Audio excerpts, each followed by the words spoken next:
എല്ലാവർക്കും നമസ്കാരം. നമ്മൾ ഇന്ന് പോകുന്നത് ഭക്തിയുടെയും വിശ്വാസത്തിന്റെയും പുണ്യഭൂമിയായ തിരുപ്പതിയിലേക്കാണ്.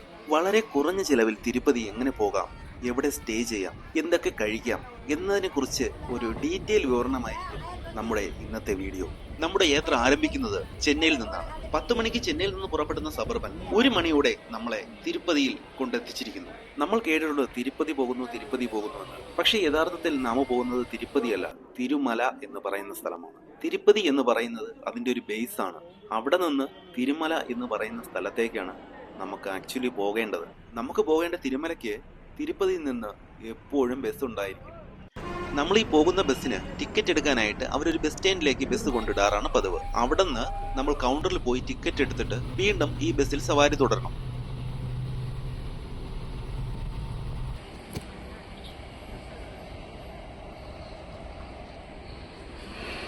അവിടെ കൊണ്ട് തീരുന്നില്ല, ഇനി ഒരു സെക്യൂരിറ്റി ചെക്ക് ഉണ്ട്. ഈ ഒരു സെക്യൂരിറ്റി ചെക്കിന് ശേഷമുള്ള നമ്മുടെ യാത്ര വളരെയധികം മനോഹരമായിരിക്കും. തിരുപ്പതിയിൽ നിന്നും തിരുമലയിലേക്കുള്ള ഈ യാത്ര വാക്കുകൾ കൊണ്ട് വർണ്ണിക്കാൻ കഴിയാത്ത ഒരു അനുഭവമാണ്. ഏകദേശം 22 കിലോമീറ്റർ ദൂരമുണ്ട് ഈ യാത്രയ്ക്ക്. വളഞ്ഞു പുളഞ്ഞു കിടക്കുന്ന ഈ റോഡിലൂടെയുള്ള യാത്ര ശരിക്കും ത്രില്ലിംഗ് ആണ് കേട്ടോ. ഇടയ്ക്ക് താഴോട്ട് നോക്കിയാൽ തിരുപ്പതി നഗരത്തിന്റെ വളരെ മനോഹരമായ ഒരു കാഴ്ച നമുക്ക് കാണാൻ സാധിക്കും. നമ്മൾ തിരുമലയിൽ എത്തിച്ചേർന്നു. ഇവിടത്തെ അന്തരീക്ഷം വളരെ ശാന്തവും ഭക്തിസാന്ദ്രവും. എങ്ങും ഭക്തരുടെ ഗോവിന്ദ വിളികൾ മാത്രം. ഇനിയുള്ള കാത്തിരിപ്പ് ആ തിരുസ്വരൂപം ഒന്ന് കൺകുളിർക്കെ കാണാൻ വേണ്ടിയാണ്. നമ്മൾ തിരുമലയിൽ എത്തിയാൽ ആദ്യം നമ്മൾ നോക്കേണ്ടത് താമസ സൗകര്യമാണ്. തിരുമലയിലുള്ള CRO വഴി നേരിട്ട് റൂം ബുക്ക് ചെയ്യാം. സെൻട്രൽ റിസപ്ഷൻ ഓഫീസ്, അതാണ് CRO. ഇതുകൂടാതെ ഫ്രീ ആയി താമസിക്കാൻ സാധിക്കുന്ന ഇടങ്ങളും ഇവിടെ ഉണ്ട്. അവിടെ നമുക്ക് ലഗേജ് വെക്കാൻ ലോക്കർ സൗകര്യം, കുളിക്കാനും മറ്റുമുള്ള സൗകര്യങ്ങൾ തികച്ചും സൗജന്യമായി ലഭിക്കും. നമ്മൾ റൂം ബുക്കിങ്ങിന്റെ പ്രോസസ് എല്ലാം കഴിഞ്ഞിരിക്കുന്നു. പക്ഷേ ഇനി നമുക്ക് റൂമിന്റെ കീ നമ്മുടെ കയ്യിലേക്ക് വരാനായിട്ട് ഒരു 4-5 മണിക്കൂർ നമ്മൾ കാത്തിരിക്കണം. ഇതുപോലുള്ള LED സ്ക്രീനിൽ നമ്മുടെ നമ്പർ എപ്പോൾ വരുമെന്നുള്ളത് നമ്മൾ അടിക്കടി ചെക്ക് ചെയ്യണം. തിരുപ്പതിയിൽ നല്ല ചൂടാണെങ്കിൽ നമ്മളിപ്പോൾ 7 മല കടന്ന് തിരുമലയിൽ വന്നപ്പോൾ ആ ക്ലൈമറ്റ് ഒക്കെ ഒന്ന് മാറിയിട്ടുണ്ട്. നല്ല തണുപ്പാണ് ഇവിടെ. നമ്മുടെ ടോക്കൺ വരാൻ ഇനിയുമുണ്ട് 4-5 മണിക്കൂർ. ഇവിടെ അതിനു വേണ്ടി വെയിറ്റ് ചെയ്യുന്നത് ഒരു ബോറൻ പരിപാടിയാണ്. പക്ഷേ ആ സമയത്ത് നമുക്ക് റെസ്റ്റ് എടുക്കാനായിട്ട് ഇവിടെ സൗകര്യങ്ങളൊക്കെ ഉണ്ട്. വേണമെങ്കിൽ ചുറ്റി നടന്ന് കാണാം. ഷോപ്പിംഗ് ഏരിയ, അങ്ങനെയൊക്കെ ഒരുപാട് സ്ഥലങ്ങളുണ്ട്. പിന്നെ കാണാനായിട്ട് മനോഹരമായിട്ട് ഇവർ മെയിൻറ്റെയിൻ ചെയ്തിരിക്കുന്നു. പലതരം സംഭവങ്ങളൊക്കെ ഇവിടെ ഉണ്ട്. നമുക്ക് വേണമെങ്കിൽ അവിടേക്കെല്ലാം നമുക്ക് ചുറ്റി കറങ്ങാം. അതുമല്ലെങ്കിൽ ഞാനിവിടെ പ്രധാനമായിട്ട് വന്നത് ഒരു നേർച്ചയുടെ ഭാഗമായിട്ട് തലമുണ്ടനം ചെയ്യാനായിട്ടായിരുന്നു. റൂം കിട്ടിയിട്ട് തലമുണ്ടനം ചെയ്യാന്നുള്ളത് മാറ്റി വെച്ചിട്ട് ഇപ്പോഴേ തലമുണ്ടനം ചെയ്യാം. ഇനി അതിനായിട്ടുള്ള കല്യാണക്കട്ട എന്ന് പറയുന്ന ഒരു റൂമുണ്ട്. അതെവിടെയെന്ന് തേടി കണ്ടുപിടിക്കണം. ഇവിടെ കല്യാണക്കട്ടയിൽ വന്നപ്പോൾ അകത്ത് വീഡിയോ എടുക്കാൻ അനുവദിക്കുന്നതല്ല എന്നാണ് അറിയാൻ കഴിഞ്ഞത്. മുടി മുറിക്കുന്നതിന് 50 രൂപ. നമുക്കിപ്പോൾ സമയമുണ്ടെന്ന് കരുതിയിട്ട് ക്ഷേത്രത്തിനുള്ളിലേക്ക് കയറാമെന്ന് കരുതിയാൽ നമുക്ക് ചിലപ്പോൾ റൂം നഷ്ടപ്പെടാനുള്ള ചാൻസ് വളരെ കൂടുതലാണ്. അതുകൊണ്ടാണ് ടോക്കൺ കിട്ടിയ എല്ലാവരും അവിടെ തന്നെ വെയിറ്റ് ചെയ്യുന്നത്. അതിനുശേഷം കുറച്ചു നേരം നമ്മൾ അവിടെയൊക്കെ ചുറ്റിക്കറങ്ങി LED സ്ക്രീനിൽ നമ്മുടെ നമ്പർ തെളിഞ്ഞപ്പോഴേക്കും നമ്മൾ പോയി കീ വാങ്ങി നമ്മുടെ റൂമിലേക്ക് പോയി. ഈ 100 രൂപയ്ക്ക് ഇത് തരക്കേടില്ലാത്തൊരു റൂമാണ്. വളരെ നീറ്റ് ആൻഡ് ക്ലീൻ ആയിട്ടുണ്ട്. പക്ഷെ പുതിയ ബിൽഡിംഗ് അല്ല, കുറച്ച് പഴയതാണ്. വന്നതിന്റെ യാത്രാക്ഷീണം കൊണ്ട് ഇന്നലെ രാത്രി കൂടുതൽ വീഡിയോസ് ഒന്നും എടുക്കാൻ കഴിഞ്ഞില്ല. പിന്നെ രാവിലെ തന്നെ ക്ഷേത്ര ദർശനത്തിനായി നമ്മൾ ഇറങ്ങി. അതിനു മുൻപ് ഭക്ഷണവും കഴിച്ചിട്ട് അമ്പല ദർശനം നടത്താം എന്നതായിരുന്നു നമ്മുടെ പ്ലാൻ. തിരുമലയിലെത്തിയാൽ ആരും വിശന്നിരിക്കില്ല എന്ന് പറയുന്നത് എത്ര സത്യമാണ്. ഇവിടെ വന്നാൽ അത് മനസ്സിലാക്കും. അന്നപ്രസാദ കോംപ്ലക്സിൽ ദിവസവും ആയിരക്കണക്കിന് ആളുകളാണ് സൗജന്യമായി ഭക്ഷണം കഴിക്കുന്നത്. രാവിലെ പ്രഭാത ഭക്ഷണം മുതൽ ഉച്ചയ്ക്കും രാത്രിയും സ്വാദിഷ്ടമായ ഭക്ഷണം ഇവിടെ ലഭിക്കും.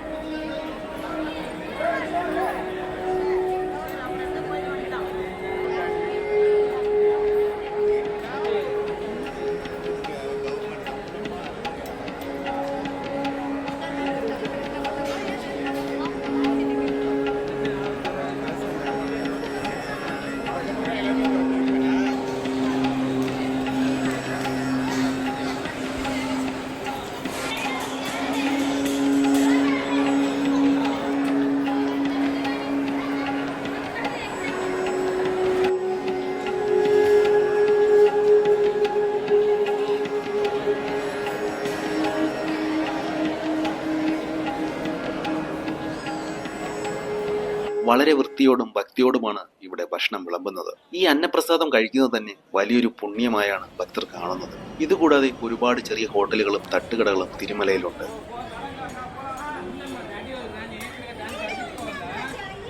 ഇനി ഏറ്റവും പ്രധാനപ്പെട്ട കാര്യം ഭഗവാന്റെ ദർശനം. പ്രധാനമായും 3 രീതിയിലാണ് ദർശനമുള്ളത്. ഒന്നാമത്തേത് ഫ്രീ ദർശനം അഥവാ സർവ്വദർശനം. ഇതിന് ടിക്കറ്റിന്റെ ആവശ്യമില്ല. പക്ഷേ തിരക്കനുസരിച്ച് 10 മുതൽ 24 മണിക്കൂർ വരെ ക്യൂ നിൽക്കേണ്ടി വരും. രണ്ടാമത്തേത് 300 രൂപയുടെ സ്പെഷ്യൽ ദർശനം. ഇത് മുൻകൂട്ടി ഓൺലൈൻ വഴി ബുക്ക് ചെയ്യണം.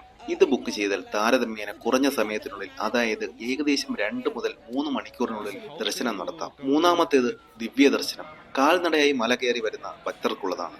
ക്യൂ നിൽക്കുമ്പോൾ കോംപ്ലക്സിനുള്ളിൽ കാത്തു നിൽക്കുന്ന സമയത്ത് ഭക്തർക്ക് കുടിക്കാനുള്ള പാലും കാപ്പിയും ഭക്ഷണവും TTD സൗജന്യമായി നൽകുന്നുണ്ട്. ക്ഷേത്രത്തിനുള്ളിലേക്ക് മൊബൈൽ ഫോണോ ക്യാമറയോ കൊണ്ടുപോകാൻ അനുവാദമില്ലാത്തതിനാൽ ആ ദൃശ്യങ്ങൾ ഞങ്ങൾക്ക് നിങ്ങളെ കാണിക്കാൻ കഴിയില്ല.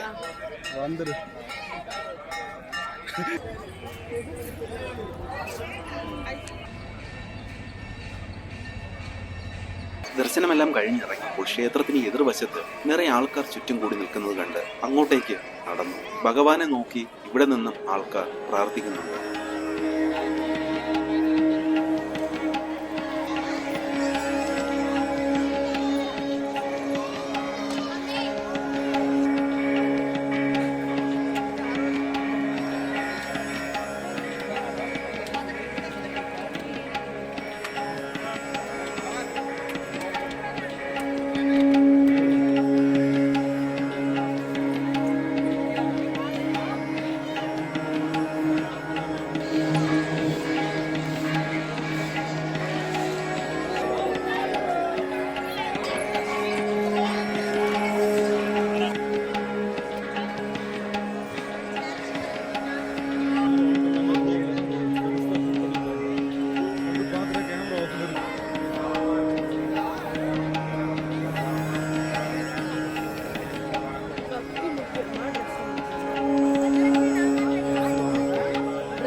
ദർശനം കഴിഞ്ഞാൽ പിന്നെ അടുത്തത് പ്രശസ്തമായ തിരുപ്പതി ലഡു വാങ്ങാനാണ്. ദർശന ടിക്കറ്റ് ഉള്ളവർക്ക് സൗജന്യമായി ലഡു ലഭിക്കും. കൂടുതൽ ലഡു ആവശ്യമുള്ളവർക്ക് കൗണ്ടറിൽ നിന്ന് 50 രൂപ കൊടുത്ത് എക്സ്ട്രാ വാങ്ങാവുന്നതാണ്.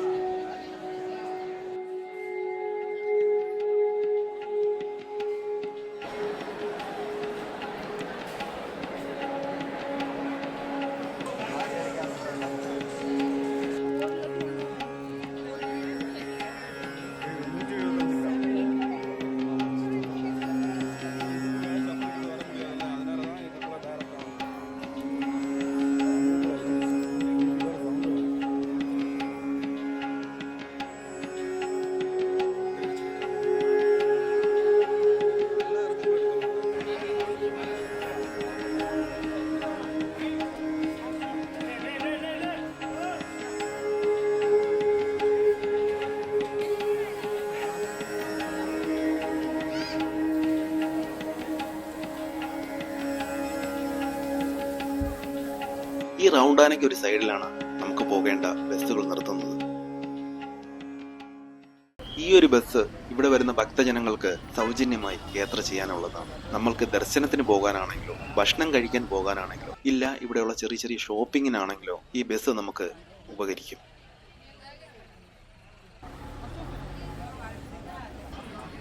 ഇവിടെയെല്ലാം വളരെ മനോഹരമായി അവർ മെയിൻറ്റെയിൻ ചെയ്തിട്ടുണ്ട്. വൃത്തിയുടെ കാര്യത്തിൽ ഒരു കോംപ്രമൈസിനും അവർ തയ്യാറല്ല.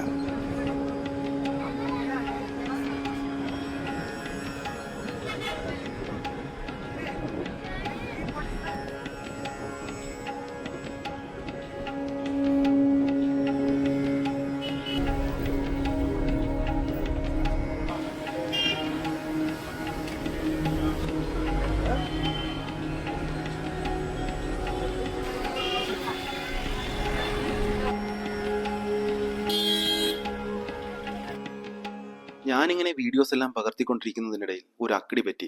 നമ്മൾ പോയിക്കൊണ്ടിരുന്ന ബസ് കാട്ടാനായിട്ട് വീഡിയോ ഓൺ ചെയ്ത് വെച്ചിരുന്നപ്പോൾ എതിരെ ഇരുന്ന ഒരു ഫാമിലിക്ക് അത് അരോചകമായി തോന്നി.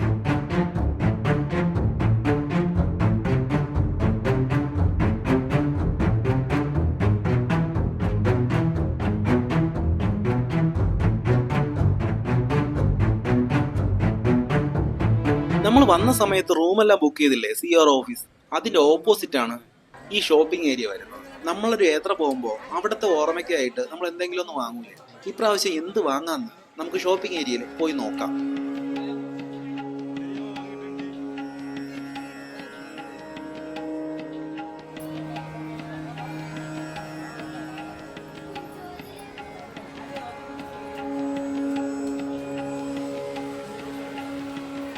ഒരു പ്രാവശ്യം കൂടി ഈ അന്നപ്രസാദം ഒന്ന് ടേസ്റ്റ് ചെയ്തിട്ട് പോകാമെന്നൊരാഗ്രഹം.